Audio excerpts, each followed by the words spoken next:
Good evening, everyone. On behalf of the Council of Education's Shahaji Law College, Kolhapur, I extend a warm and respectful welcome to all the esteemed dignitaries on the dais, learned faculty members, learned advocates, and students. It gives us immense pleasure and privilege to welcome you all to this special academic session organized under the certificate course in High Court Practice by Shahaji Law College, Kolhapur. Today's session on Bombay High Court Civil Practice is not just a lecture, it is an opportunity to understand the living dynamics of civil procedure from the perspective of the bench itself. We are truly honored by the gracious presence of Honorable Justice Ashwin Bhobe Sir, Honorable Judge, High Court of Judicature at Bombay. Now I request our respected Principal, Dr. Praveen Patil Sir, to deliver the welcome address and introduce the course.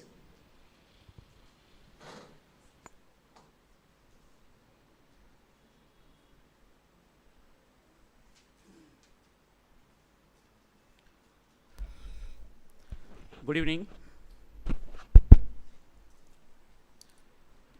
Honorable Shri Justice Ashwin D. Bhobe, Sau Bhobe, Advocate Pednekar Sir, Advocate Santosh Shah Sir, all the participants of this particular certificate course, I formally welcome you to this august lecture. As a head of the institution, I have the privilege of introducing the college and this certificate course to His Lordships in next 2 to 3 minutes. Your Lordships, I would like to draw your attention to the establishment of this particular institution. Probably this is the oldest law college in this part of the country because the law college was started in 1933 during the British time. Initially, the law college was named as Frederick Sykes Law College, and under the label of Frederick Sykes Law College, we ran this institution from 1933 to 1950. After the independence, the government decided to close this institution, and here comes the role of the founder of this institution, Dr. Deshbhakt Ratnapanna Kumbar. Dr. Deshbhakt Ratnapanna Kumbar established a council of education, and he requested the government that instead of closing the college, it would be in the interest of the students, interest of the citizens, and rather in the interest of the academics, that instead of this college being closed down, it is handed over to a particular institution to be run on non-grant basis. And I also like to draw the attention of your lordships that in 1950, the nomenclature was changed, and the Frederick Sykes Law College became the Shahaji Law College, as we are now know this law college. Shahaji Law College now has almost 1700 students in the campus. We run 3-year law course, we run 5-year law course, we also run 2 LLM courses, one in business law and the other in criminal law. We have 3 diplomas, diploma in income tax, diploma in labor law, and diploma in cyber law. And I would like to also bring to the notice of lordships that probably in the next year, we shall be starting LLM in constitution and administrative law, as most of the matters which appear before the high courts are from this particular domain itself. Sir, I surely would like to draw your attention to the distinguished feature of this college that last year we went for an accreditation cycle. NAC Bangalore assesses the law college, or for that matter any college, on different parameters, and the parameters are standards set at national level.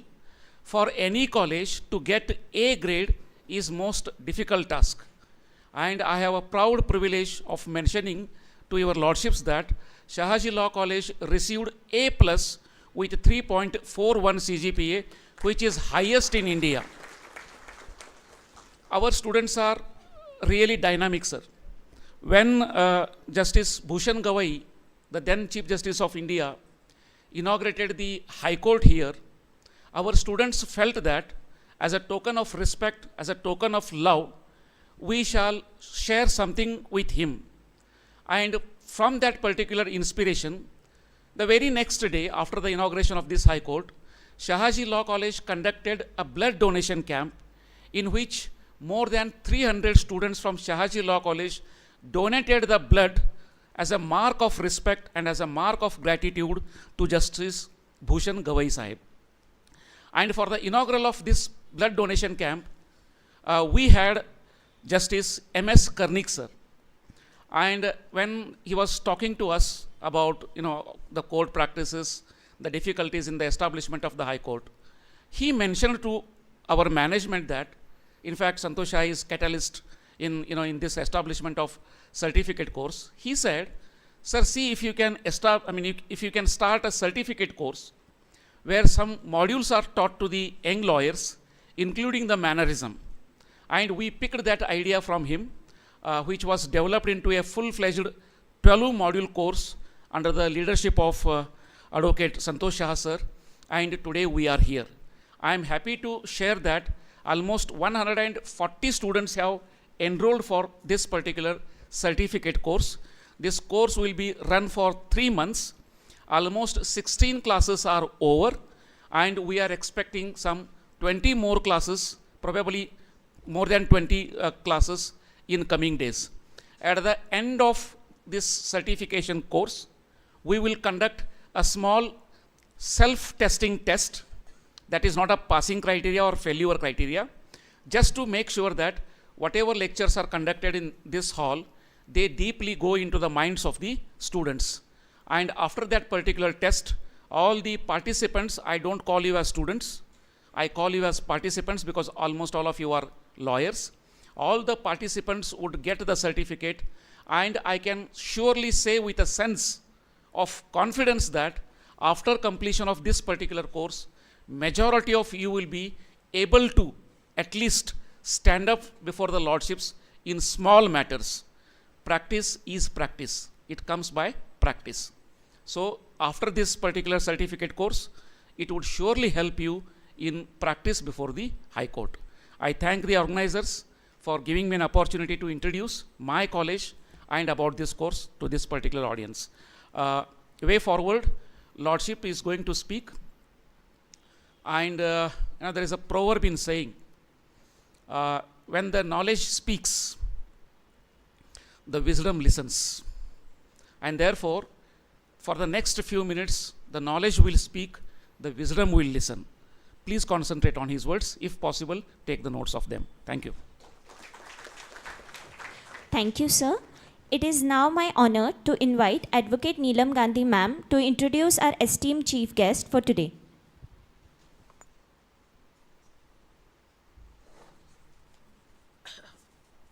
Good afternoon to all present here today. It is my proud privilege and distinct honor to welcome His Lordship, Justice Ashwin Bhobe. His Lordship was born in Goa and began his academic journey in Mapsa, and later on pursued law in V.M. Salgaonkar College of Law, Miramar, Goa. In 1998, he was enrolled as an advocate with the Bar Council of Maharashtra in Goa, marking the beginning of a distinguished and dedicated legal career. A first-generation lawyer, His Lordship stands as a testament to perseverance, integrity, and professional excellence.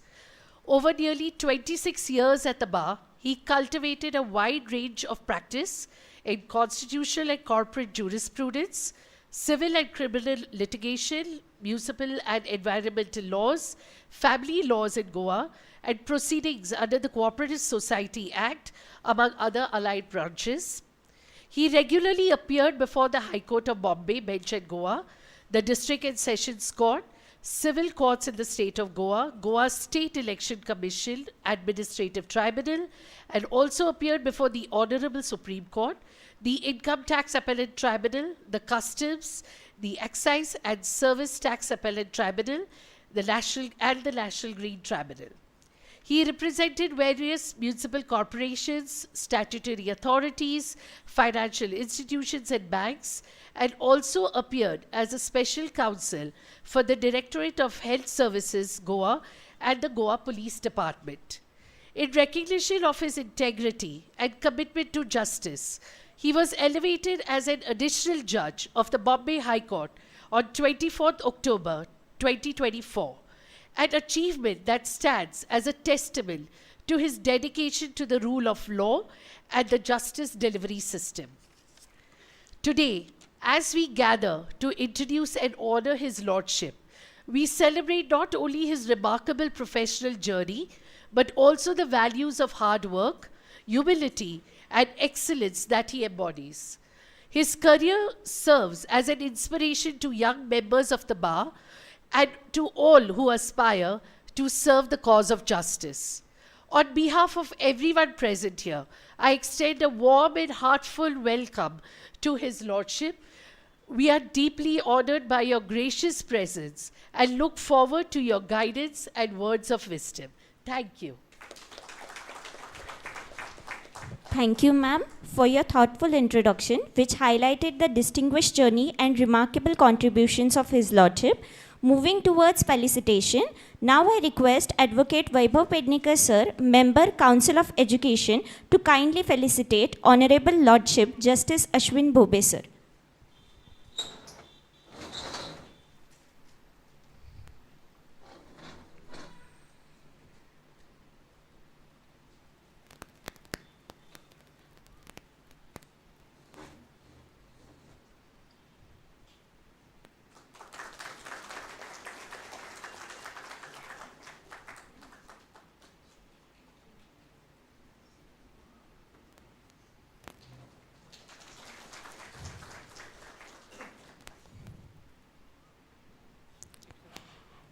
Now I request Principal Dr. Praveen Patil sir to kindly felicitate Honorable Aditi Bhobe ma'am.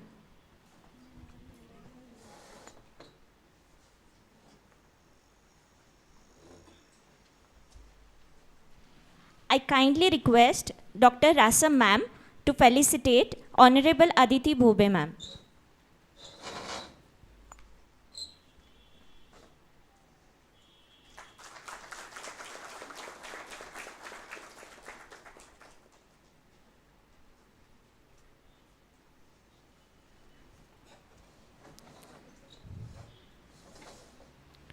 Now comes the most awaited part of today's program. With utmost respect, I request Honorable Lordship Justice Ashwin Bhobe sir to kindly deliver the session on Bombay High Court Civil Practice.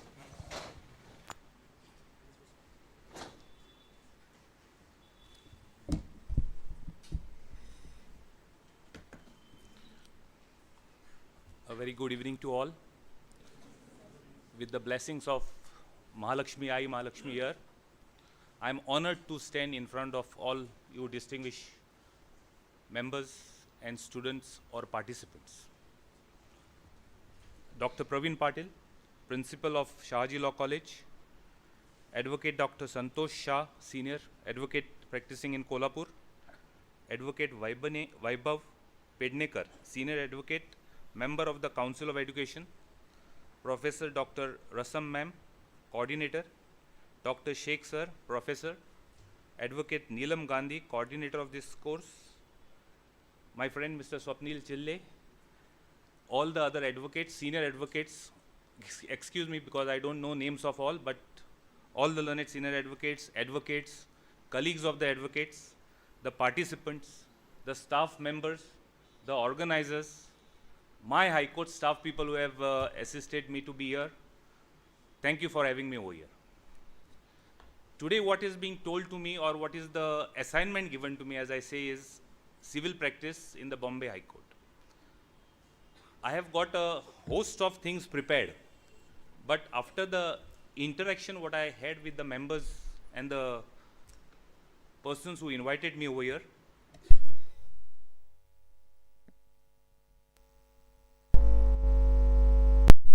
this is a problem they face everywhere because, thank you. Yes. As we have our circuit bench over here and everybody and the report what we get from our friends, my brother judges, senior advocates, advocates practicing, that all are doing very well over here, and there's a lot of encouragement also from the bench. So what I thought fit was that I would share my knowledge as far as how and what is the practice. Basically, writ petitions. Now, everybody here must know and are bound to know how many writs we have. Now, one more request I'll have, as I found that all members are budding lawyers and practicing advocates. This should be an interactive session, not just questions and answers. In between, if you feel any questions or feel that I am digressing from the topic, please raise your hands and let's follow the course. Now, I presume and also assume that everybody knows what are the 5 writs we have got. Answer is yes. All right. Basically, what we are concerned today is the jurisdiction of 226, Article 226 of the Constitution of India and 227. There's a vast difference between those 2 articles, and there is no difference also. Now, the practical difference is Article 226 of the Constitution of India says that the powers of the High Court to issue directions are more wider than 227. And why do I say that? 226 is in a sort of a original jurisdiction where any person, authority can be directed or a writ can be issued to them. Whereas this does not happen in 227. Article 227 of the Constitution is a supervisory jurisdiction, which essentially says, always you must have also read in the judgments, in the Constitution, the notes, it is to see that the subordinate judiciary or the subordinate authorities are kept within the bounds of their jurisdiction. And it is not always that if there is a wrong order that the interference can be done under 227. It is a jurisdictional error, or if there is a manifest error of law which would result in miscarriage of justice, then interference is sought under 227. So this is the major difference of Article 226 and 227. Now again, as the High Court circuit bench is over here, the judgments which you should know as far as 227, because here what we have is the appellate jurisdiction of the Bombay High Court. In the sense, we don't have the original side, which we have in Mumbai. Mumbai original side, in the sense, there are particular acts by which you can go directly, like a suit about 10 crores can be filed before the single judge or before the court having jurisdiction. A commercial suit above 100 crores lies before the court having jurisdiction. Here, it's basically a appellate jurisdiction. In the sense, CPC comes into play. CPC read with 227 or also 226 also. Because 226, if there are PILs to be filed, certainly you will go. Now, I go on a footing that you all know the difference between a division bench and a single judge. Division bench is presided by 2 judges of equal strength, in the sense both judges. And a single judge is a judge which is assigned with particular assignment of the role which is given by the Honorable Chief Justice and the assignments. 226 is basically the jurisdiction before the Honorable Division Bench, which pertain to issue of writs of mandamus. A mandamus is an order or a direction to an authority to do a particular manner or a particular act in a particular manner as required in law. Now, if you want to go with a writ of mandamus, the first basic criteria as laid down by the Honorable Supreme Court, by the Honorable High Courts is that you seek a direction to a person or an authority, basically an authority or a state instrumentality which is covered under Article 12, which should be state. So, can you file a writ petition if suppose tomorrow you want a direction to an authority that my complaint has been filed or my complaint is not decided or I have a grievance against a particular act. For example, under the Municipalities Act or on the Panchayat Act, I say that somebody is doing illegal construction in a public street or otherwise. Can you directly go to the High Court and say, in a given example I am saying, now issue a writ to the authorities to direct the authorities to work or perform their duties? The answer would be no, in the sense, first you have to make a demand. And what is the demand? You have to call upon the authority or any institution which is instrumental under Article 12 to say that do your job, do your duty, perform your statutory duty, give them a specific time, whatever may be the reasonable time, and then go to the High Court and seek a mandamus to say that, see, this is the default, this is the right I am trying to enforce, the authority failed to discharge its duty, now issue a writ of mandamus. That would be before consideration in an article under 226. Similar would be a position under Article 226 is a habeas corpus. Habeas corpus also you all are aware that you say that demand produce the body which is article, then the writ of prohibition. directing an authority not to do a particular act because it is prohibited, or you are acting within a particular limit, within the parameters of those. Third writ is certiorari. Certiorari would come now, 227, that I will like to deal with a little later after deal with the next writ. Quo warranto. What is quo warranto now? What is the authority to occupy a particular post or otherwise? So again, any reliefs you seek, go before the division bench. Article 227 can be invoked. Now what I mean to say is that you have to make out a case. So you have to make out, every writ has got its own parameters. You have to make out a case to fit your relief or the request within those parameters. Then perhaps the High Court will entertain or grant you those reliefs. So this is the jurisdiction. Basically all these four writ, essentially, you can certainly make out a case and make a case of 226 and 227 also. But those are extreme cases, because today we are starting from the beginning, or first the teething problems what we have about what remedies to approach. So I'll not go into details of when you can file a 226 to 27, but this is essentially 226 jurisdiction. 227 jurisdiction is supervisory jurisdiction. As I said, manifest error, perversity, a miscarriage of justice is so glaring that it cannot wait for the proceedings to culminate or otherwise, or the authority has acted beyond the jurisdiction. Now 227, you all would be concerned, or my young friends, advocate friends would be concerned, is when an order is passed by a civil court, when an order is passed by a revenue court, a tribunal, a municipal authority, which according to you all or according to your clients would be suffering from perversity, illegal, bad in law. Now again, there's a rider over here for 227. Every wrong order, or every order which can be said to be legally wrong need not be interfered under 227. As I said, the parameters are very restricted. Supervisory jurisdiction, to say perform within your limits. If it is absolutely perverse, then the jurisdiction is invoked. Now this 227 is the jurisdiction which all of you all will have to invoke or require your clients to file or approach when you come to the High Court for challenging any order. Earlier, there was a section, or there is still existing section 115 under CPC, which you all must have seen, was a revisional jurisdiction. After the amendment in 2022 to CPC, that power was removed. In the sense, a revision was restricted to the parameters as prescribed under 115. Now, are some of you all carrying CPC with you all now? In the sense, see, the problem what you will have or face is, when you file a 227 writ petition, when a revision or when a statutory authorities, our CPC provides for various remedies. One is an appeal. Second comes a second appeal, an appeal from order, which is under 41, 43, then a revision, that is 115 of CPC, second appeal section 100, first appeal section 96, and now comes 227. In a given case, you are faced with all this. Now, first appeal and second appeal parameters are defined when you can go in a first appeal or a second appeal. The problem starts, or the problem even I faced in my initial days, was when to file a writ petition under 227, when to file a review, or when to file an appeal from order. The answer is all settled in the law. It's a matter of choice and in the manner in which you would like to approach the court.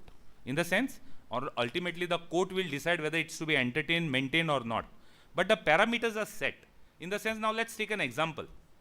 Civil suit, most of you all are aware what is a civil suit and how it happens. Let's take an example. An amendment is rejected by the learned trial court. What would the remedy be? Obviously, it would be 227, because that is the remedy. Now, the question is, you can file a petition under invoking 227 and say that for ABCD reasons, the order is wrong. The High Court may consider. Now, see, there is again a technical problem, which a judge who strictly goes by CPC will point out. An amendment which is rejected at the initial stage, again there are parameters, you all are again aware. Now as I develop, because I will not go by what I have written and what I want to canvass, I'll try to just request you all to see what would be the practical problem. Now amendment also under Order 6 Rule 17, which is a provision under CPC, says that it can be done, there's a proviso to that. If the trial has commenced, pre-trial amendment and post-trial, if the trial has commenced, then due diligence will have to be shown. Now, in a given case, the Honorable Supreme Court and the High Courts also say, in a given case, amendment can be allowed irrespective of that proviso.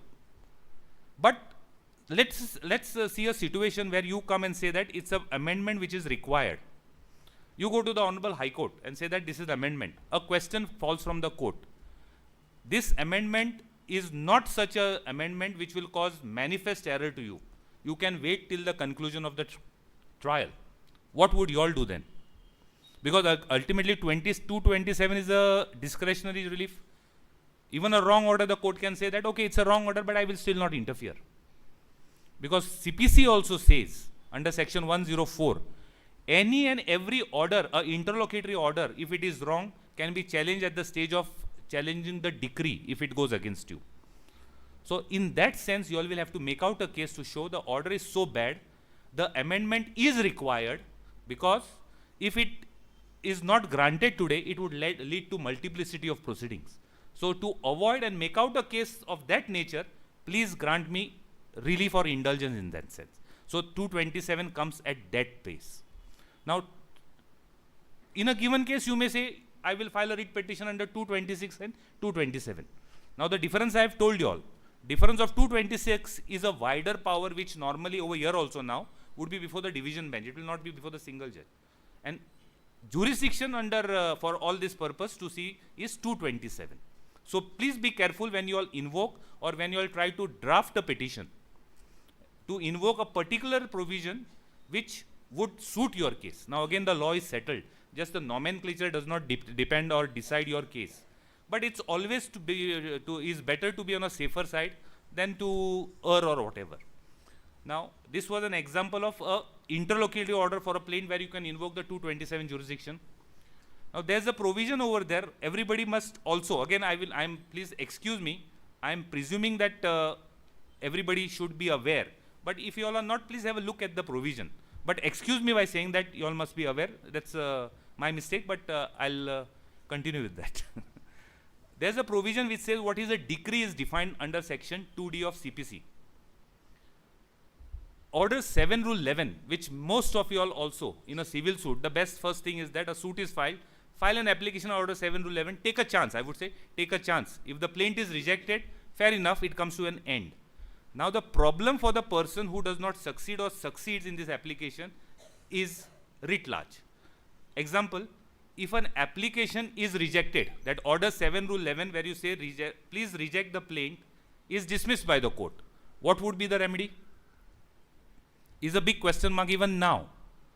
So can you all suggest, any senior advocate who's practicing, can they suggest an application for under 7 Rule 11 rejected by the trial court? What would be your remedy?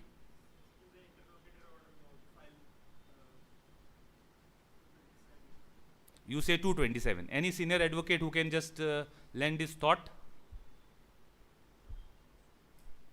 Or any lawyer, because I am 100% sure while answering your exams, you all must have dealt with this position. Okay. If an application under Order 7 Rule 11 is rejected, the consequences is, the test is rather, just have a look at 115 CPC whenever you all have time. 115, that is revisional power of CPC, says if your application is allowed and it would result in culminating the proceedings, then a revision would be maintainable. If that be so, then the remedy would be not 227. See, that is the problem which is faced in every part or every state when the 227 come, is filing a revision application. Because if your revision application is allowed by the Hon'ble High Court, the suit comes to an end. So it gives finality to the proceedings. So that is the test to determine whether it is 227 or 115. Because if any order or any application which is rejected, and if that independent application, no doubt an interlocutory application, gives a finality to the main proceedings, then the remedy would be 115 and not Article 227. For a lawyer, it's very easy to file a writ petition under 227. For a court, perhaps it would be very easy to say that this is not maintainable. But as a lawyer, as we are from this profession, we have to also look at the litigants. Dismissal of a petition for non-maintainability, you have to file it all over again. So there are problems for the litigant also. So try to be a little cautious, go through that initially. This happens all initially, because what I am told is today all are budding lawyers except for the learned senior advocates over here. Be a little cautious. Just don't go by the word. Even this is a test in criminal proceedings also. 397, that is under the CRPC. Sir, please excuse me because my jurisdiction today is CPC, but as on this point, I'll just elaborate on that. Because these are the teething problems which our friends would be facing. 397 of CRPC, which is now Bharatiya? Yes, that is 528. Sorry, not 528, it is 438. Also says that if it's an interlocutory order, no interference in 438. But read over there, it says interlocutory order. The test again, what the Honorable Supreme Court also says, if it gives finality to that application, to that interlocutory order, then a revision is maintainable. Okay. Now coming back to our CPC. So that is the test as far as when you have to file 227 and when you have to file 115. Do not just say because, okay, today the High Court is here, 227 is available, go to the High Court for any and every matter. Be a little cautious, satisfy yourself and see that it actually lies under 227. Under 227 again, 227 the question is not maintainable. Everything under the sky perhaps, if I may use the word, is maintainable under 227. But the test what the High Court would look as entertainability of that proceeding. And the major test what the High Court looks at is if a statutory regime is available to you for fighting an appeal or then the remedy should be the last. 227 should be the last because and ultimately also you get a second option. You go with the statutory remedy, you fail or pass over there, somebody gets a second opportunity. Now the situation is a little different. The example what I gave about is rejection of your application. Now 7 Rule 11 application filed by the defendant is granted. Suit is dismissed. What would be your remedy? Correct. Because then you cannot say this is an interim order or interlocutory order. One perhaps can say it's an interlocutory order. Why? My application was an interim order. 2D definition of decree says that an order passed under Order 7 Rule 11 amounts to decree. It's a deemed decree. So the remedy would be first appeal. So again, do not make a error in going and filing 227 petition. So now this is the major difference. The test is what happens to the particular order or application which was filed for you to invoke either the regime which is permitted under a statute, CPC or come what may or appeal or a 227. And mind you, if an appeal or anything is provided as revision, appeal is provided under the Municipalities Act or under any other Panchayat Raj Act, avail that remedy first and then go to the High Court. Now, as I said, this is not a bar for the High Court to entertain 227 petition because there is a judgment which you all will come once you enter into practice and into serious practice, Whirlpool decision, which says in the event of violation of principles of natural justice, a person was not heard, gross illegality, a court without jurisdiction, then the High Court can still look into that. But those are extreme cases or rare case. Now the law also, there are decisions either which say that even in such matters where your principles of natural justice are violated, does the statutory regime debar from taking the cognizance? So look into that part. First appeals are a matter of course. First appeals under section 96 CPC say that any decree which is passed, you can file a first appeal. Now what are the parameters? The law says, CPC says, first appeal is a continuation of the suit.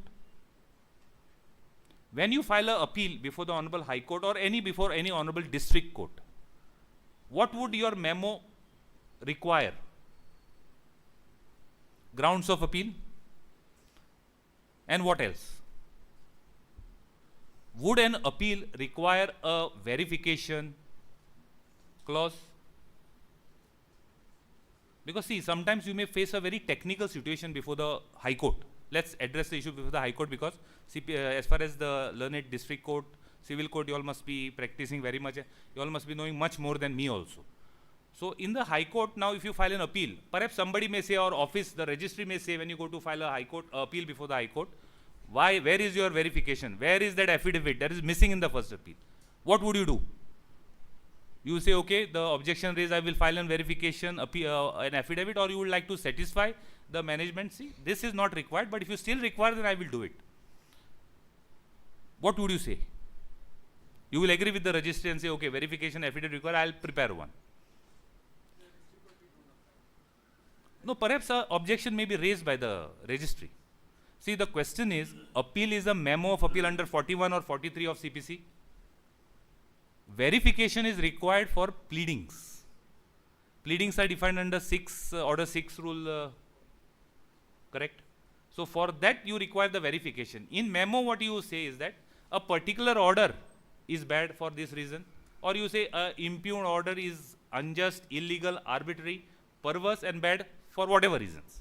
Now that are not statements of fact which would require a verification. So even somebody insists, point out the law to them, because it's not that somebody insists unless he is right. There's always a way to point out. So if you face a situation, check the provisions and then come to the court. Now comes second appeal, because when I was sitting in Bombay with the jurisdiction of this 6th district, there were many second appeals arising from this 6th district. And the first question the court would ask, when would a second appeal be maintainable? Because what happens is, see, suit, everything under the sky, defenses, the propositions are available to you either on facts or law. First appeal, it's a question of fact court, it's a fact finding court, everything is open. But when you go to the Honorable High Court with the second appeal, everything starts narrowing down. Section 100 says that the second appeal is maintainable only on substantial questions of law. So substantial questions of law means questions which go to the root of the matter, which would have a changing effect. And for that, you do not have to say that this is factually wrong or factually right. You have to address the provision, which is a substantial question. So framing a substantial question of law itself is an art, which obviously you all will develop by as the time goes. But when you file a second appeal, be very cautious. Grounds of appeal you may state in the memo, but those will not be considered by the High Court in a second appellate jurisdiction. What would be tested is whether you have made out substantial questions of law, because your whole pleading should be, after narrating the facts if you require, by following the parameters of the memo of appeal, the substantial question arises on the following substantial questions of law. That is the pleading which will have to be the base for filing a second appeal. That is the test which will be considered by the High Court when you look at the second appeal. Now why I am pointing out this is, if these are lacking over there, when you stand before the court and the court poses a question, where are your substantial questions of law? It should not be embarrassing to the court nor to the advocate who is appearing. So in that sense, as we are beginners over here in the state, in the Kolhapur city now, let's be very cautious by doing whatever is permissible and whatever is permitted in terms of law. That is the reason what I am trying to point out is this part. First appeal is done, second appeal is done. Now again 227 jurisdiction, because this is the major issue which would arise. Now what would be the, you all must have all, because Kolhapur bench is now there for quite some time. Any difficulties or the problems you all face as far as 227 means the procedure, the manner, or a difficulty which is not being addressed in your petition, is it being faced by any of the lawyers here? Because 227, your pleadings again will have to be very precise. Now 227 means Article 227 petition. You will have to make out a case of perversity resulting in manifest error to the party, and that will have to be pleaded. Sometimes what happens is the pleadings are lacking, but the arguments, the learned advocate canvassing the arguments is so talented that he in that flow goes with the point, an actual point. But when a question is posed, where show me from the pleadings that you have raised this ground or otherwise. Now why this raising of grounds in a memo of whatever appeal or petition is required? So you notify the other side that this is your case. Not because the court wants it or otherwise. It should not prejudice, because the opposite party is always there to say, you have not raised this, so that's why now, why should I deal with that? You have come to the court with a particular case. I was not notified. Then the issues start, whether it should be amended, whether it should be given time or otherwise. So in that sense, try to make the least possible errors if possible. Now there are two judgments which will be very important for you all as far as 227. Any advocate who files a petition under Article 227, I suggest should read these two judgments, if not you all have read. First is Radhesham versus Chabinath, that is reported in 2015 volume 5 SCC 423. It gives the parameters of Article 227 and when a petition can be filed, or what are the cases, what are the parameters you can perhaps urge before the court. That is one. And the second one is Surya Dev Rai versus Ramchandra Rai, 2003, volume 6, SCC 675.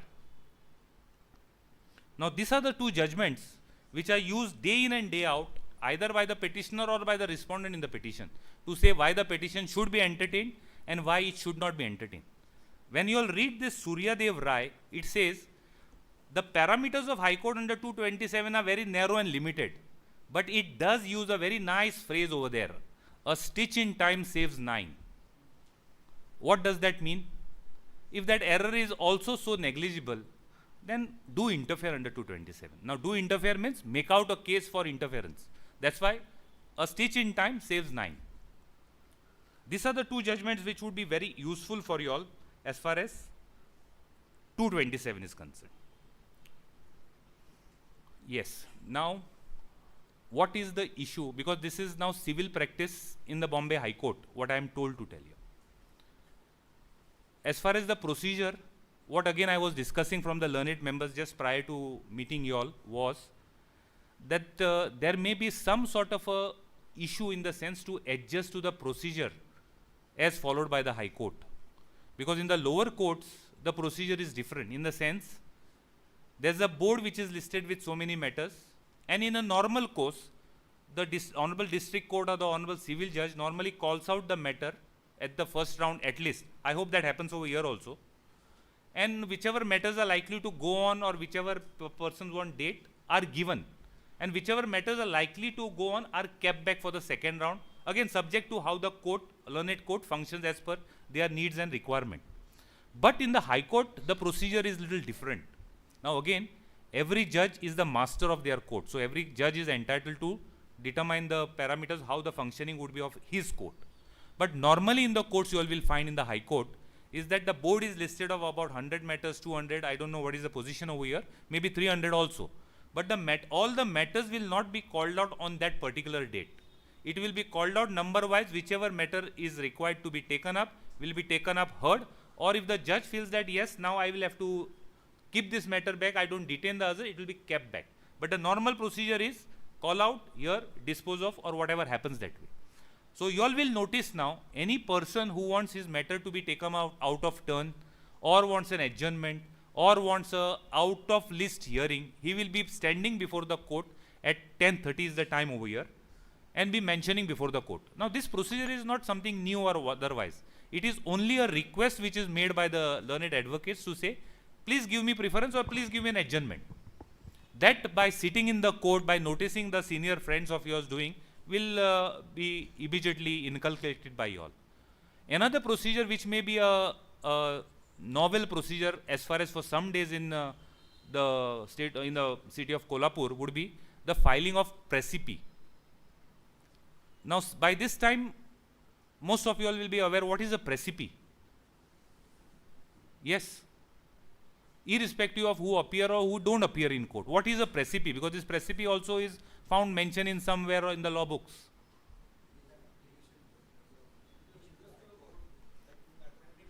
Correct. Means it's a formal request in writing. A precipi is that I do not take much time in mentioning. That's why this is the precipi. Please consider over here. What you do is, in very few lines, you either make a case for urgency for taking up the matter, or you make a case for request for adjournment. That is the precipi. Normally what happens is that if the court says file a precipi, there is no requirement of mentioning also, because then it is placed before the court looks in the whatever time convenient and grants a date or requests or rejects the adjournment. So that is the precipi what is standard. Now there is another thing when in the midst of the hearing, the court may say a party or two parties say that we have decided that and we have agreed to a particular, file a purses. What is a purses now? Sorry? Pardon? No. Okay, information of the court. One way of looking at it, yes, perhaps. Sir, to file the closed evidence. After. We filed it after the closing of evidence.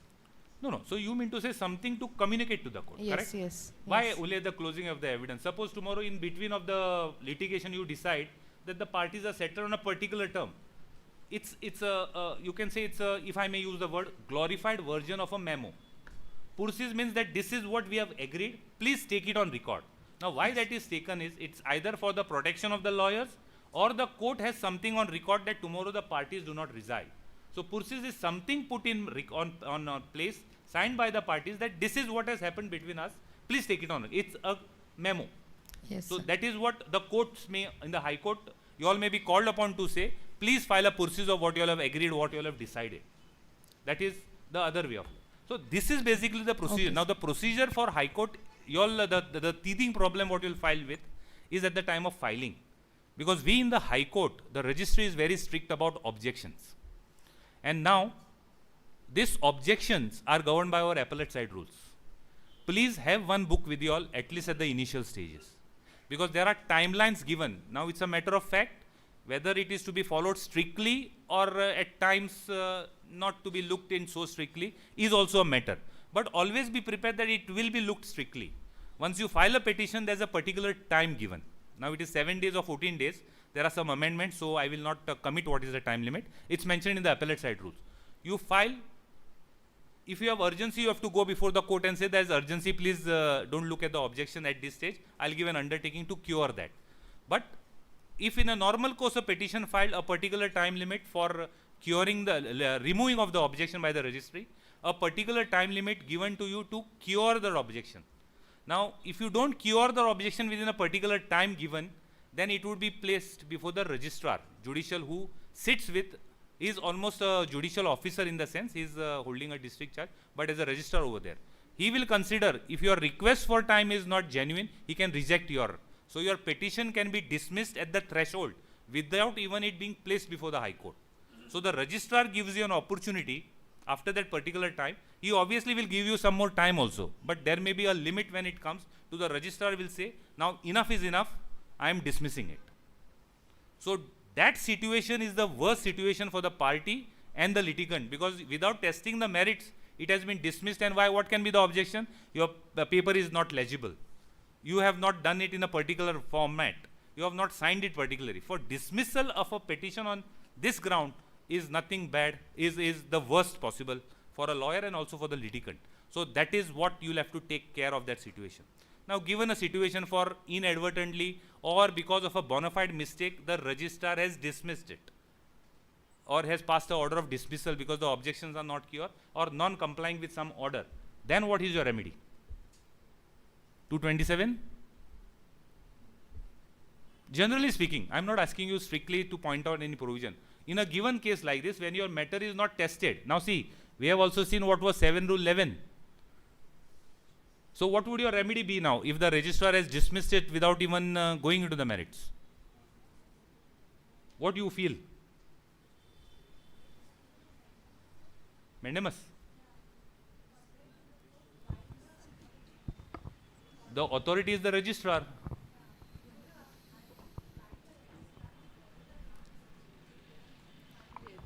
Madam, the registrar has dismissed your petition because you have not abided by the rules. So guidance would be required for somebody else. No, that mandamus is not for such purpose, madam. See, this is again an authority who is functioning under the statute. The registrar is also functioning as per the appellate side rules which are in force. So mandamus is not for this purpose. Mandamus is a writ which says a statutory authority has not discharged his duties which he is otherwise obliged to do under the statute. Now let us test, because you have raised a good point. Now the registrar has done his duty. He says, I was bound to raise objection. I was bound to consider your request for granting you time to remove the objection. You did not do. So as the duty mandates for the registrar, he dismissed it. That is not non-performing. It is actually performing of his duties. Now mandamus comes when some authority, now for example, you go to a birth registrance, just an example. Don't hold me responsible for a particular act or such. You go to the authority, to the birth registration certificate and say, these are my documents, please register the birth, either of my child or your birth, because it was not registered earlier. But under the registration act, or I comply with each and every requirement, register my birth today. For whatever reason, the registrar does not even look at your application. In the sense, you have filed it, it is pending. 5 days, 10 days, 15 days, 20 days, 30 days. Nothing is happening. What is your remedy? There comes the issue of mandamus. Mandamus is a duty. Now see, the registrar or the sub-registrar or the competent authority had the duty to consider your application. Whether to grant it or to reject it is a different matter, because it's a matter for him to look into the rules. But he does not even look at that.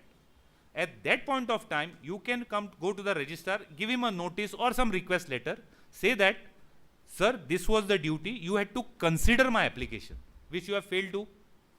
Still he does not do anything.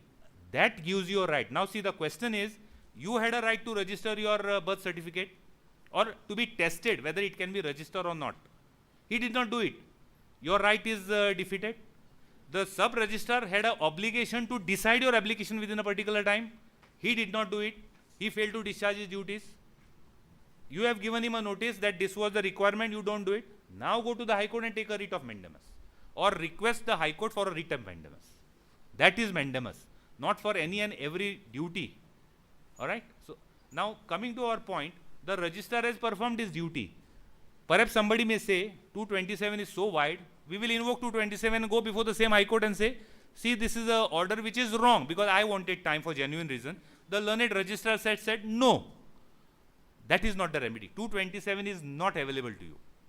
What is available to you? Maybe perhaps, see, under the appellate side rules, please have a look at the appellate side rules also. Once this order is passed by the registrar, within 7 days, you can just make a memo in a particular format, which will be placed before the court in a form of a revision. And the High Court will test it, whether it is right or wrong, and pass an order. So the remedy available in such an eventuality, if it happens, is the revision application. So this is again the practice. Now the issue is, how do you, or that must have been dealt by about how the persons to address in the advocate. It's better, I have requested, yes, this issue came again when we were discussing. One of the questions, this was just the points we were just urging between whoever were present over there, is the decorum, the mannerism, because some apprehensions were raised that the mannerism, the decorum before the High Court is different. Mind you, every court is a court of law. Mannerism, decorum before every court should be the same. But if you all have some difficulty, because all are naive now appearing for the first time before the court, if you all want to see how the courts are to be addressed, because we maintain a little bit of a discipline, means first comes the petitioner, then comes the respondent. Unless the respondent has a preliminary objection to raise, we permit him to address. So there's a discipline which is maintained a little strictly before the High Court. Now as far as that procedure is concerned, the best person according to me, I would suggest, and I have already suggested to all the people present, is none other than Mr. Santosh Shah. So he would guide you all on that aspect. Now, what are the other problems you all feel would have as far as civil practice or practicing before the High Court in civil matters, in respect of civil law? Any serious issues which you all face which I can address or at least attempt to address?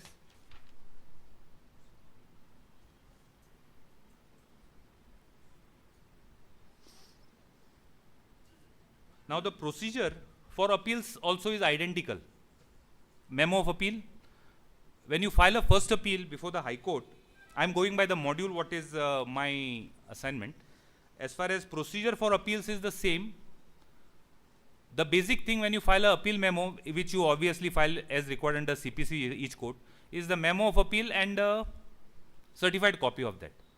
Now in the High Court, normally, a first appeal is always looked at unless the order is such a good order that no interference is required.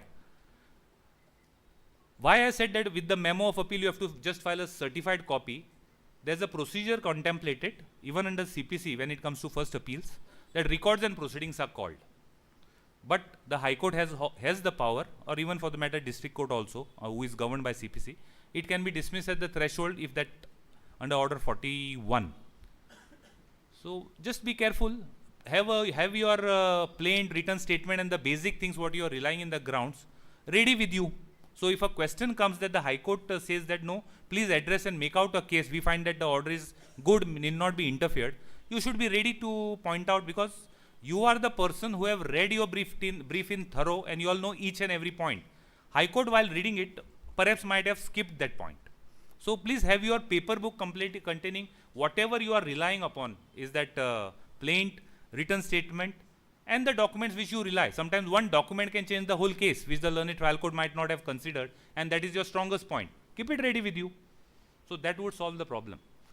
The other issue is what is a general impression rather, which is a wrong impression according to me also.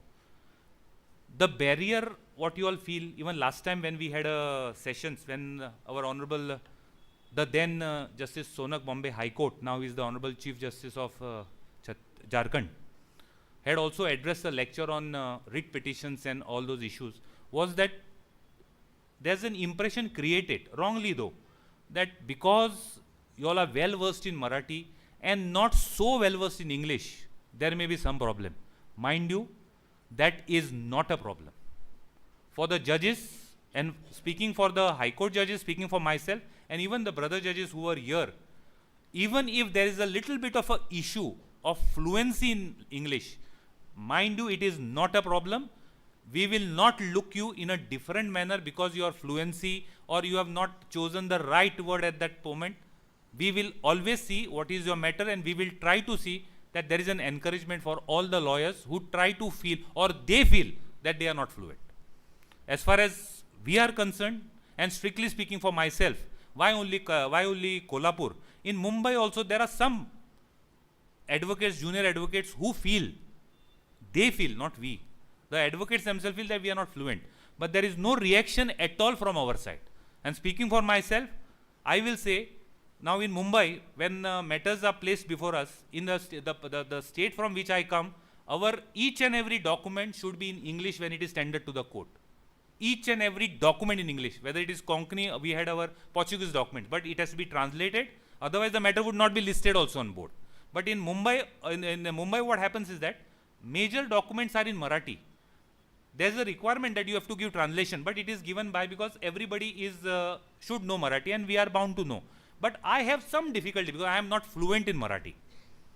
But that does not mean I attempt to speak in Marathi and nobody from the other side said that, sir, you are not fluent. So why should we say that you are not fluent in English? Don't have that impression at all. What is important is substance in your case, not your language. Because they say, no, what is in the name? Every rose would smell as sweet. Let's apply that principle. So please don't have even the slightest of doubt that because your language is a little not so fluent according to you. Again, mark my words. I have not even said that we feel that you all are not fluent. If you all feel you all are not fluent, don't restrain yourself from addressing or canvassing your point. What is important is the point. And the best manner in which you can address and make the point, that's what the court would look at. Because we as judges, we have no interest in the brief. For us, either the brief which is listed at number 1 or 110 is equal. We have to either decide it in a particular manner in terms of law, pass an order granting it or rejecting it. So whether we do it in the first matter, last matter, or a person A or a person B hardly matters for us. So we will look at the matter and the manner in which you address the court. Because last time also I said, and Justice Sonak said it, it is also, he said, Justice Mr. Santosh Shah, Madam, everybody were present. Justice Karnik also were there, where I said that now Justice Sonak said that this is a dream of people who sometimes are successful in their lifetime, and y'all are the people who are successful to see a dream come true. These are the words of Honorable Justice Sonak, as he said then. At that point of I said, sir, with your permission, we will be very glad to see many of you all replace our position. And what I meant is, judges from Kolhapur now to the High Court, because district judges everywhere. So if this is what we feel, I feel, then where is the barrier of English? Then we come to interim reliefs. Now, in the High Court, when you file an application, see, before when you file when you are before the civil court, normally when you file a plaint, you have to file an application for temporary injunction, Order 39, Rule 1-2. That's an interim application, it's decided. Now, against any order against which a writ petition under 227 is maintainable, you need not file a separate application. In the same memo, you can say that this is my first relief. Then in the same memo, you can say this is the interim relief and the add interim relief. There is no requirement per se. Now, if you want to file increase the size of your brief, you can file an application for interim relief in a given case. But normally we say that this is the substantive relief, this is the interim relief. That is sufficient. It will be tested and it will be considered. And the stages in the High Court normally for writ petitions are, one more aspect I just skipped to miss because this is a basic practice is, when a writ petition is filed, it can be dismissed at the threshold without even notice to the other side. Without hearing the respondent, it can be dismissed. Petitions, normally a heavy petition or a petition where the court finds that there is a substantive point raised, the court says admit, or the word used is rule. Rule is a word defined under the appellate statutes. Rule means admit. Now what happens is, and major petitions are also dismissed on a technical defect. Once we say rule, means the petition goes, because the stages in the High Court are admission and final hearing. Once we say admit, rule, it goes in your final list hearing. But the consequence of issuing rule is, it has to be served again on the respondent, whether he is present or not. Because once you say admit or rule, means we have crossed the first stage, that prima facie or more than prima facie, we have accepted your case. The respondent should now be notified that this petition is admitted. So a simple process, that order, that is called rule nisi, has to be served on the respondent, whether he is present or not. If he is not, then 100% you have to serve. But even if he is present, you have to serve. That means you have to pay that process fee of rupees 5 or 10. Then registry takes over. But there is a situation also which can be avoided, and which I would suggest all the learned advocates to do. When the court says rule, please request the court to say that the respondent who appears, that he waives service. So if he waives service, there is no requirement of service again on him. Now why this is important is that if the rule nisi is not served by whatever reason, you fail to pay the process fee, or the advocate says that I waive notice for respondent, the petition can be dismissed on that count also. So to be very safe, when your advocate is appearing in the matter and the court is inclined to grant rule, please tell the other side, please tell the court, record the advocate who is present who waives rules. That solves your problem. Yes. Now any other issue which you all feel would be a teething problem? Because today what we are looking at is that there should be a clean flow when you all are practicing before the Honorable High Court at Kolhapur Circuit Bench. So in that context, I am here to share my experience. I am not here to educate you on what is a writ of mandamus or what a writ of certiorari is concerned. 227 again is writ of certiorari, as I said, supervised jurisdiction. For that education, we have your first benches over here, all the learned professors who would be doing much better job than a judge can do to educate you all. So I'll leave it to that. So any problem or teething problem, as I started now, interaction is very important.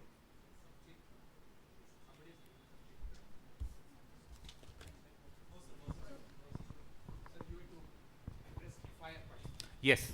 Now another issue which is a major litigation, FIR. Now the budding lawyers, what is an FIR? And what is the provision under which it is? I want both CRPC and BNS. NNS. Earlier it was? One? No, there is conflict now. What was under CRPC? Was it not 154? Now am I confused or I am made confused over here? Okay, it was 154 CRPC and now it is 175, right? Alright. So what is the first information report? Before I deal what is first information or what is the quashing, because we are concerned with quashing petitions, which you can directly, once an FIR is filed, the remedy to quash an FIR subject to its guidelines is also available. So now, when can a FIR be registered? Yes. Is it when there is a disclosure of a cognizable offense in the complaint filed by the complainant? Complainant, informant, right? So the police officer is to look into if there is a disclosure of a cognizable offense, then an FIR can be registered. If not, what happens then? What is the provision? Earlier it was 156(3) to the magistrate. Okay, that's the procedure when persons are aggrieved for non-registered FIR. Now, what is the law on registration and non-registration of FIR? The most celebrated judgment. Anybody can assist me on that point? The most celebrated judgment, and it was in limelight during one time when the issue of filing non-registration of FIR was in limelight.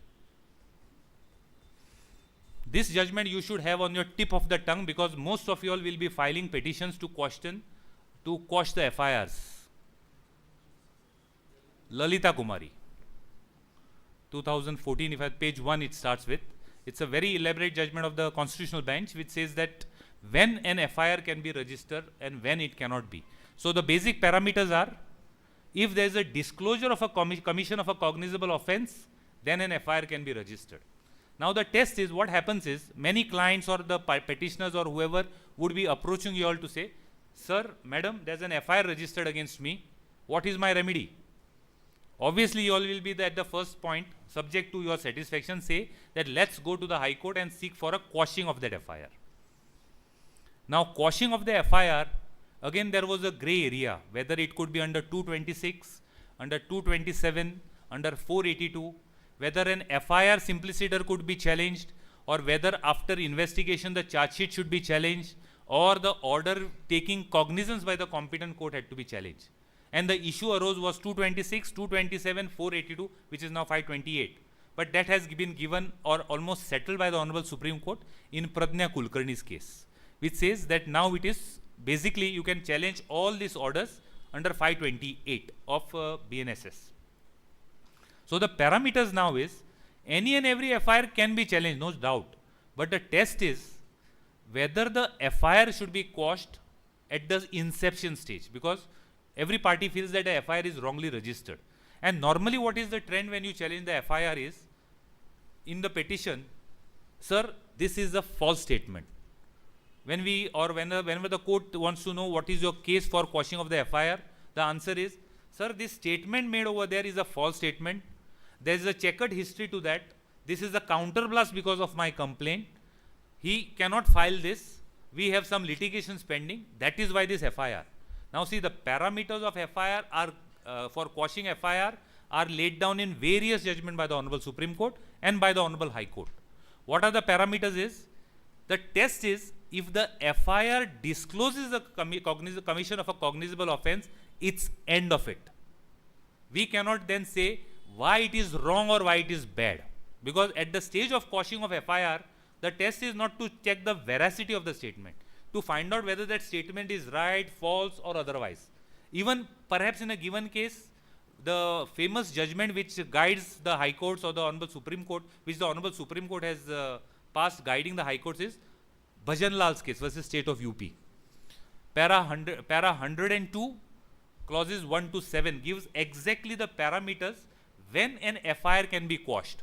Now this judgment of Bhajan Lal has been tested time and again, referred and relied even in the last week, and it has been approved. It's a law, or it's a, what I would say, it's the guiding principle when you are going to file an application seeking quashing of the petition, FIR. So please have a look at that. The parameters are given over there.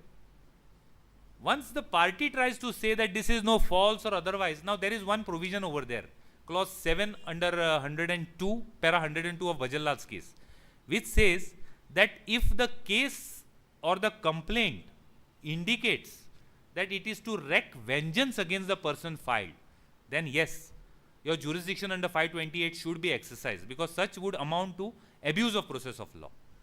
And now the Honorable Supreme Court in Pradeep Kumar's case, which is the latest judgment, it was not reported till last week, but it was just checked out. Pradeep Kumar, authored by the Honorable, just check it out, Justice Pardiwala's bench if I mistake not, has laid down the 4 steps, and it says when a person comes to the High Court to quash an FIR and he says that this has been filed to wreak vengeance or with malefied intentions, and if the case is made out in that complaint, then it is the duty of the court to look into that. In the sense, when a party wants to wreak, because these are the observations of the Honorable Supreme Court in order, it says that when a party wants to wreak vengeance, the pleadings would be very crafty, in detail. So there comes the duty of the court to check whether it gives a semblance that this is actually to wreak vengeance. At that point, those are the parameters which are laid down, where the High Court can look into to find out the veracity, to see that this is in a manner to now abuse of process of law. That point of time, that is a situation where the Honorable Supreme Court has said you can interfere and quash. Otherwise, when it is to say that it is false, it is counterblast and all, the stages in the the criminal procedure court are laid down over there. You can apply for discharge, perhaps those all stages are available, but not at the stage of filing, quashing FIR. So when you are looking at a petition under 528 of BNSS now, earlier it was 482 of CRPC, is look into Bhajanlal and also the latest judgment. Now, I hope and I expect that all of you all must be all tech savvy, because in our generation from where I come, we hardly had this software. We had to look at the books. And to tell you frankly, I was very lazy in reading the books. But then we have to get that Supreme Court digest read. So instead of looking at all the SECs, a shortcut was to look only into those digests and find out. But now it's relatively easy to find out, or the search engines are very fast. So please, when a particular case the demand search engine, you will get the latest judgments, and then look at that and prefer a petition or a section 528 petition. Yes. Anything else to be dealt with? Now, formally you all did not interact. So now the next round as per my schedule is question and answers. Now that is, no, I'm comfortable. Because now I am accustomed to sit, so now this is an occasion for me to stand and address. So today, I am being judged by you all. Yes, now from this side and this side also I expect some questions, and some very tough questions. Yes, sir. See, now don't give me a feeling. I have said that there is, you all should come out and you all should not feel that you all are somewhere behind or otherwise. Now, no questions would give me a feeling. I would carry a feeling tonight that you all are still feeling, you all don't have the comfort level to even ask a question. That should not, that impression I don't want to carry. Yes, sir. You have got a mic, sir?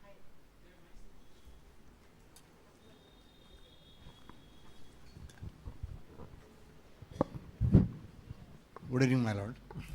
There are certain instances where the FIR filed by the complainant has been wrongly reported, has been wrongly written also.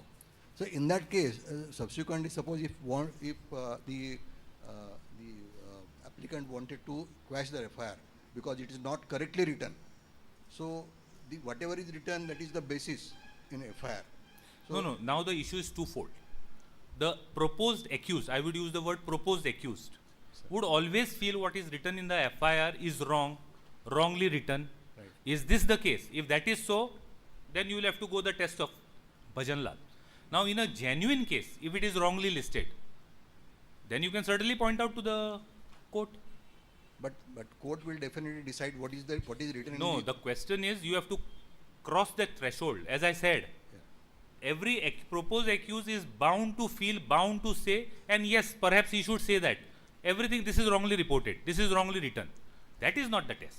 That's why the duty, what the Honorable Supreme Court has now said latest, in that duty on the court, Sir. to find out. Then even if it is wrongly reported, sir, in a FIR wrongly written, Right. that can be seen. Okay. If the mistake is so glaring, Yeah. obviously it will be noticeable. But just what the apprehension the accused has that it is wrongly written is not a ground. Okay. Because then it, borders on false affidavit, false statements. Because whatever is told to the police authority, that has not been written. No, Because I have come across- but who is going to say this? Is the informant going to say? That is for the informant to say then. The complainant, he itself, they are saying what is written. in No, the- then where's the question of race? Then it's a very good ground for you. Because if the complainant comes and says that what is written is not correct, Right. then he is the person aggrieved, not you. Not you in the sense, the accused. Right. Then how are you concerned? No, but if complainant find that the complaint is not written properly, he can directly go to the High Court for The question. complainant will hardly have a chance to go because it is his FIR. But he has got the other provisions under CRPC. Earlier it was 173(8), no? Right. For further investigation or whatever it is. But this is the case where the complainant would be aggrieved or agitated, not the accused. No, complainant is aggrieved here. Then you have your other remedies. Then High Court will not be here. Thank you, Because sir. that would not be a case perhaps for, unless you really make out a case, why not? Let us put it that way. If you make out a genuine case and the court invoke the indulgence of the court, then perhaps the High Court may even look into that, given in a given case. Okay. Yes. Thank you. But it depends on facts to facts of the case. Thank you. Thank you very much. Yes, now some madam, only one madam had asked. Yes, madam. Just a minute, can I?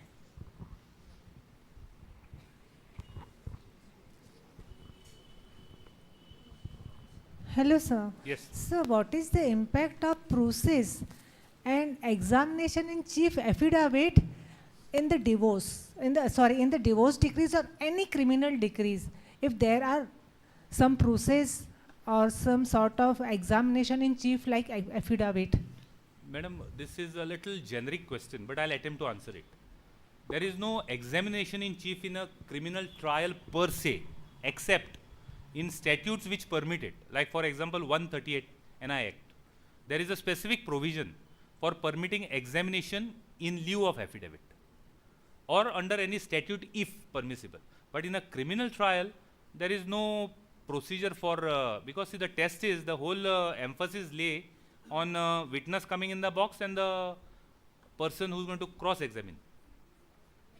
CPC specifically provided examination in chief in lieu of evidence. That's specifically provided. On what decree? No, examination, that affidavit is a substitute for examination chief. No? So whatever is the statement of the witness. What process? Just give her the mic, please. What process she is asking? Madam, can you give the mic? Sir, in some cases, there is a process taken as an evidence to close the case and give the judgments. No, like no, even madam, that's why I said your question was a little, I think your situation is a little different. What is your situation is, what happens if the party tenders the affidavit in evidence, he does not tender the affidavit in evidence, what the court can do, what the court should do, and whether the evidence of the plaintiff being closed, what can be the consequences? Is that your question? So your question is, if there is no evidence on behalf of the plaintiff, then what happens to the suit? Correct? That answer you will directly get in your CPC. The answer would be, if there is no evidence led by the plaintiff who's the dominus litis, and dominus litis means you are aware. Now this dominus litis is a word, Latin word, which says master of the suit.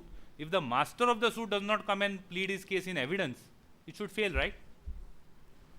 Now see that provision, because CBC is a code in itself, it has all your answers. I thought that you are in a situation, but if the master does not give the suit evidence, consequences will follow. Yes, any other madam in the black coat now, because all have been just wise spectators. Sir, I have a question. Yes, madam. So in civil proceedings, how does the court assess the credibility of the when documentary and oral evidence conflict? You give me your case, I'll answer that in a judgment. Yes, sir. You got my answer. Yes, sir. Come before me in a case and argue on both oral evidence, And documentary faced evidence. with documentary evidence, and the evidence which is come in cross-examination. Okay, I'll sir. give you a judgment. On merits though. Yes, sir. Madam, it's a question which will have to be, see, there's a particular manner in which appreciation of evidence, appreciation of the documents, again the documents have to satisfy the test of being admissible, and then how it is to be exhibited, what is the effect of exhibiting a document, whether just exhibiting a document itself is sufficient proof, or whether the contents have to be proof. So they are all matters of a full-fledged trial. Okay, sir. Thank you. Yes, madam. Good evening, Your Lordship. My question is, while framing a second appeal, Framing a substantial question in a second appeal. yes, while it is based on I'm not question- correcting you, I'm just No, no, assisting no, you. Your Lordship. We have to frame the substantial question of law. What precautions or what are the things which we should take in mind before framing the questions of law? See, the framing of substantial question of law is for the assistance of the court. What CPC says, section 100 says, is that substantial question, second appeal will be decided on a substantial question of law which would be framed by the court. In the sense, the court will have to frame it. But in your memo, looking at the facts and circumstances of your case, giving the questions involved over there, how you make them, how you plead them as a substantial question of law, which to be determined, which would determine the fate of the litigant, is a matter, is a craft of the lawyer to frame it. You understand? Not simpliciter a question of law. In the sense now, whether it is a question of law, whether it is a substantial question of law, will be decided by the court after hearing you, after hearing. But when you represent in a second appeal, you have to make it that it is a substantial question of law, which arises from the material available on the law, which the court had to consider it a particular manner, looking at the provisions of the law, which according to you is not done. That's why with these cumulative factors, frame a question of law. Thank you. That would assist the court in considering your case and then framing it. Framing means it is not the duty of the party to frame it. The substantial questions of law, the second appeal is admitted on the substantial question of law to be framed by the court. Now, at a time the court may say, okay, you have framed it in such a beautiful manner that I will treat this as a substantial question of law. But the root question is, or the root issue is that, what is the issue between the two inter se contesting parties, which you now require has to be determined. And mind you, second appeal goes on a very thin line. Because what we say, even if the law says rather, which we follow, is that even on factually it is wrong or right, then a plausible view should not be interfered, unless there is a substantial question of law. So, and there are a line of judgments on what is a substantial question of law, and again you apply it to the case. I hope to see you with many other substantial questions of law now, in the second appeal. Yes, somebody from behind now, all spectators. Yes, sir. Sorry, I just said madam in a black coat, but it means to black coat, any person in a black coat. Your Lordship. Just to interrupt, is this a AI generated or a chat GPT question? No, sir. No, sir. In a lighter vein, sir. No, Because sir. everybody were too serious, so I thought that at least AI would make us laugh. No, sir. I have just noted it down. Yes. In notes. Your Lordship, if an FIR alleging the obstruction to the public servant appears mana fide, how can the Honorable Court at the questioning stage distinguish a genuine offense from abuse of process without conducting a mini trial? No, that's what I said. I started by, that's why I see, that's the moot question is para number 102, clauses 1 to 7 in Bhajanlal versus State of Uttar Pradesh. Is that we are not going to determine whether it is right or wrong, or the court is not going to determine whether it is right or wrong.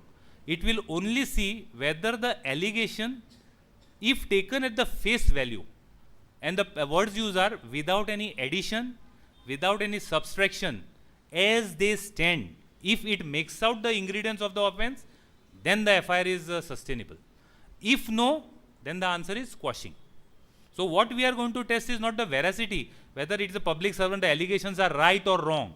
We will see, or the court is obliged to see, in terms of law, is whether that ingredients or the statement allegations as they stand make out a case. And make out a case in the sense, now obstruction, that is under 188 IPC, right? Obstruction of a public servant or whatever it is. Whatever the ingredients definitions over there, if these allegations prima facie disclose them, then FIR is registered. Not the veracity, whether he is right or wrong, that hardly can be gone into in a 482 petition or a 528 BNSS petition.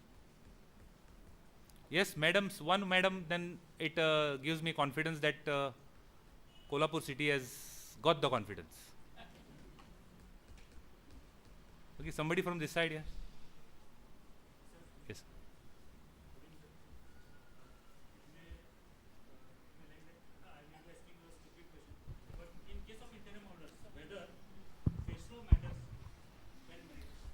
Case law is what matters.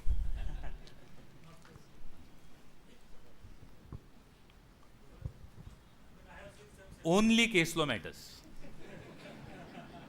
And the case in hand matters. And if you observe me, if you see in my court, and this is generally for all courts, irrespective of any exemption, it is only the case law, the case and the case law that matters. So normally, when we are hearing arguments, only if the arguments, only to just to make the lawyers comfortable, we just look at them. Otherwise, whatever is argued, we always take note looking at the book and the file and the case law. So that reason I said case law and case facts. And this is irrespective of any court, from the first court till the last court, it is the case law. Yes, sir. My lord, I have one basic question. What mistakes should be avoided by young advocates while appearing in the High Court?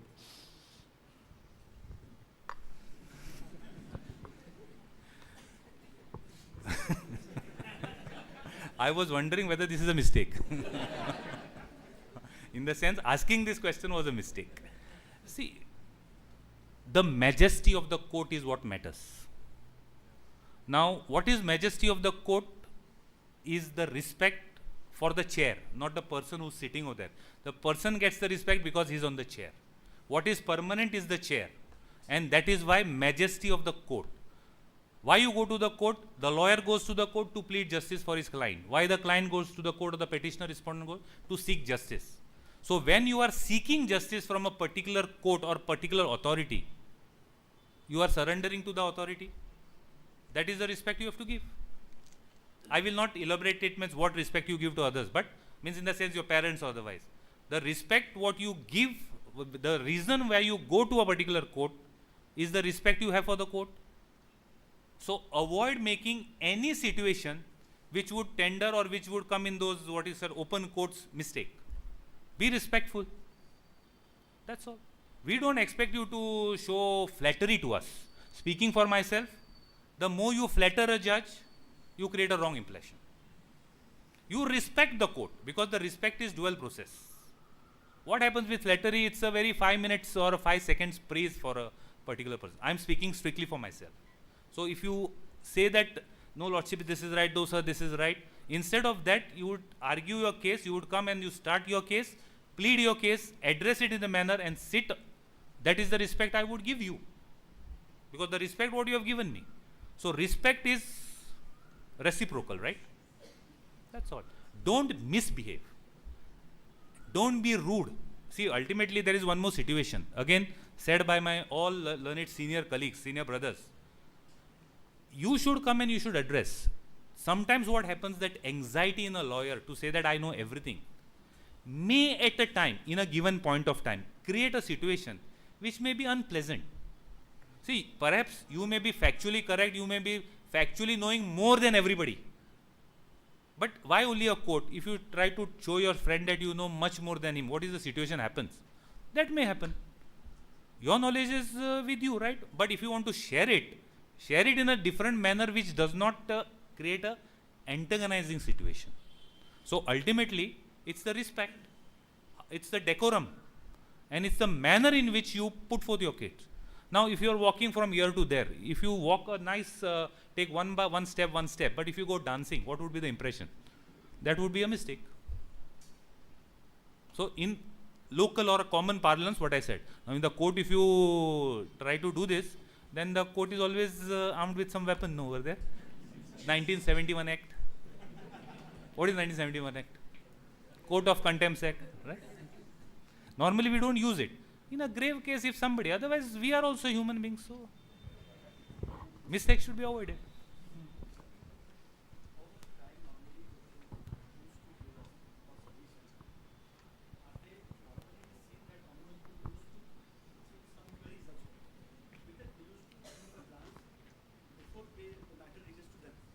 No, sir, don't take the court wrongly over there. That is, see, sometimes there is a little veil. People feel that there's an impression sometimes created, sometimes, rightly or wrongly is a different question. That a question asked by the court means the court has predetermined it. No. Again, speaking for myself and also for the court rather. The questions asked means the court has read your factual basis. See, in the High Court, yes, there is one more thing in the High Court. You all must be seeing that we require a synopsis. That is not normally done in the trial court or the appellate court, the learned district court. That synopsis means because of our files are so much and our style is take up the matter, decide, unless it is adjourned or otherwise, we are required to read the synopsis. So if a question comes to you, that means the court has read the file. And mind you, High Court, I cannot say for the judges of the Hon'ble District or otherwise, the judges come read. in the evening, once we go to our place, what follows us is called a labai. And a labai is the files which are listed on the board. So we are required to read there, and we do that. Every judge of the High Court, when he goes home, he carries, or that labai comes with him. And sometimes it comes a little late, but we are required to read that. So once a judge poses you a question, means he is aware of some facts. That does not mean that the judge has made up a mind, but if the facts are glaring, if the synopsis gives such a impression, like for example, a given case, in a case where a FIR is questioned, which is a gross case of murder, where weapons are used to hit the person, stab him, or so many injuries, and you seek for quashing. And when you read the synopsis, you find 302 murder, the person died at the spot with so many stab injuries. Will the judge permit you to argue the matter? Because you are arguing at the cost of other matters. So at that point of the court may say, sir, what is your case? I am not inclined. What is wrong in that? But still, if you feel that you are not the person who has stabbed and you have been false, you can make it out, but that is the time you have to hit the point at the head of the nail and not go around the bush. If you go over there, then it may take ample time. It may not be used. You may not get ample time, sir. That is what. Thank you very much, sir. But don't be under the impression that the judge is made up mind. It's okay. That is not the issue. The judges are always open. The questions posed to the advocates are so that you can zero down on the issue. We are very much thankful because they used to spare their family time also. No. Sir, we take this with responsibility and we are committed to our oath. So family time or all, we have spent sufficient time. That's why I am honored that because I did not spend so that I can spend sufficient time, they made my wife also sit with me. And thank you for that. So I think this was the reason why they thought that I could not spend sufficient time in Kolhapur. They made and so I had to spend sufficient time. And my wife is very happy for that. Yes. Yes. Anything else?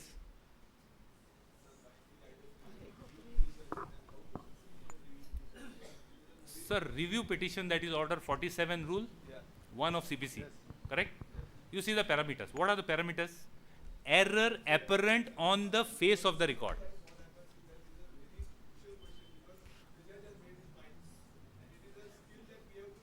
No, sir. There is no skill. Once you are seeking and review. See, again now, sir, I was cutting him short because I knew that he was coming to a particular point. Now, that did not mean that I was dismissing his review at the threshold. He said that he had made up, he had a very strong point which the court wrongly decided. And he wanted to have the skill to review that matter.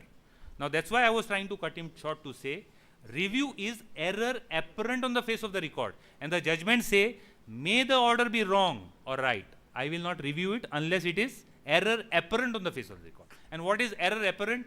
The Honorable Supreme Court is in a critical judgment has said, what is error? It should be glaring on the face of the record. Means, a document of 1922 is held as 1982. And that gives a dimensional change, which is evident on the face of the record. Because if 20 was read as 82, the result would have been different. That becomes an error. Means example, means not a perfect case. No, review is not your remedy. Your remedy is higher the court. Means whichever is the higher court in point of time. And restrict in a review, see, that would be a situation which would then be a wrong situation for you. The words are clear, right? Error apparent. And again, now then there are parameters also.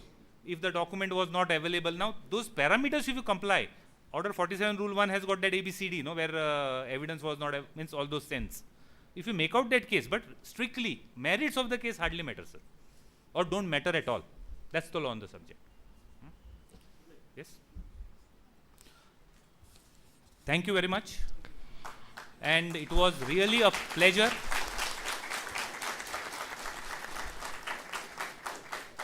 A real great occasion to address such a big gathering.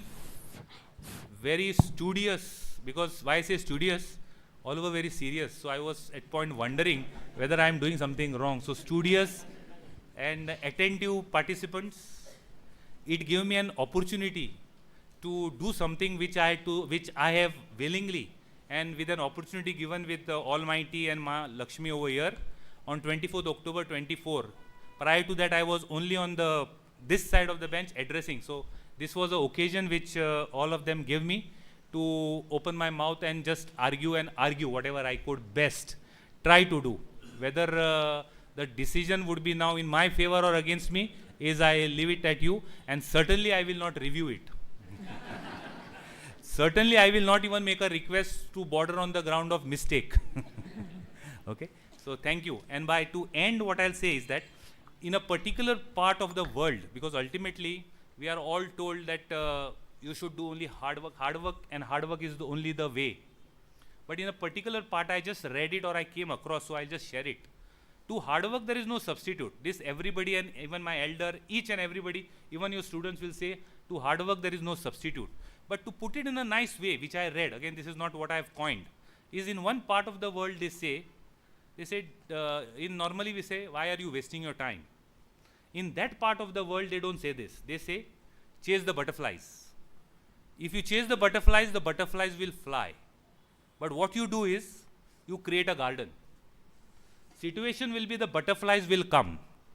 If they don't come, you have still created a garden. Thank you.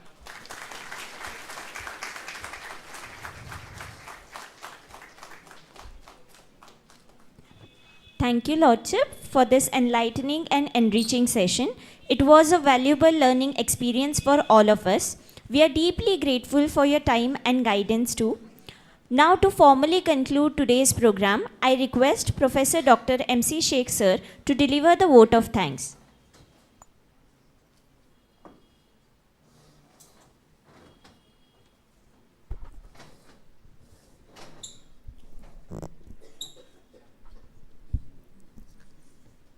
Honorable Chief Guest, respected dignitaries on the dais, and my dear participants. Really, it's my proud privilege and honor to propose the vote of thanks on this memorable occasion. Especially Honorable Shri Justice Ashwin Bhobe sir, Honorable Judge, High Court of Judicature Bombay, and I would like to express our deepest sense of gratitude towards Honorable Sir, because the thing is that we have just tried since so many days, and Honorable Management has been kind permitted with the leadership of the Principal Dr. Praveen Sir, that you are coming over here, and we feel very grateful and honored that you have kind consented without any kind of formality, sir. I express our deepest sense of gratitude to our chief guest for graciously accepting our invitation and enlightening us with such profound insights. Your Lordship's presence had added immense dignity and inspiration to this program. The practical wisdom and guidance shared today will certainly shape our professional journey at the bar and strengthen our understanding of advocacy before High Court. I also thank Honorable Mrs. Aditi Bhobe Madam for her kind presence on this occasion. Protocol doesn't permit me to be mentioned as the backbone of Honorable Shri Justice Sir, but still I take at liberty that the backbone of the Honorable Sir. Thank you, ma'am, for your kind presence on this occasion. I especially make word for thanks to Advocate Santosh Shah Sir, who is really the catalyst of this event and the milestone of this course for the organizing this particular event. Advocate Neelam Gandhi Madam, Advocate Swapnil Chile, and the entire team of the Shah Sir, who is having the keen interest to organize such the wonderful and intellectual moment for we people. Your active involvement, thoughtful interaction, and eagerness to learn for providing such kind of the dignitaries amongst us is the taken on record, sir. Thank you.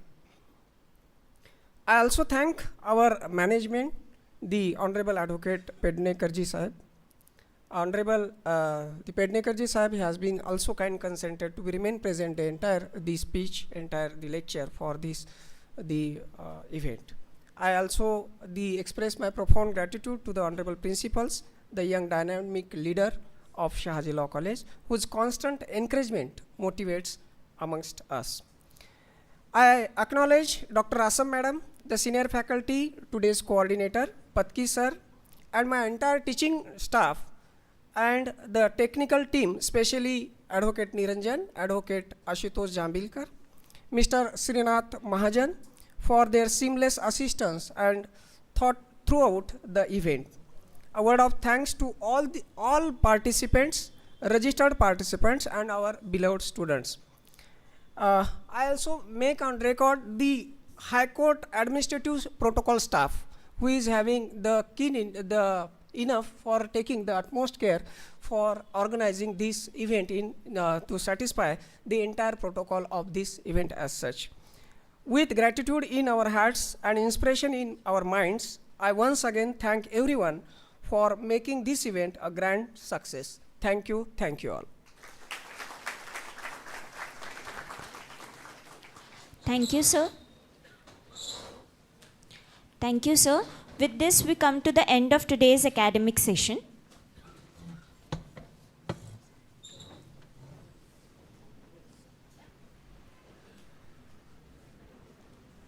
Thank you.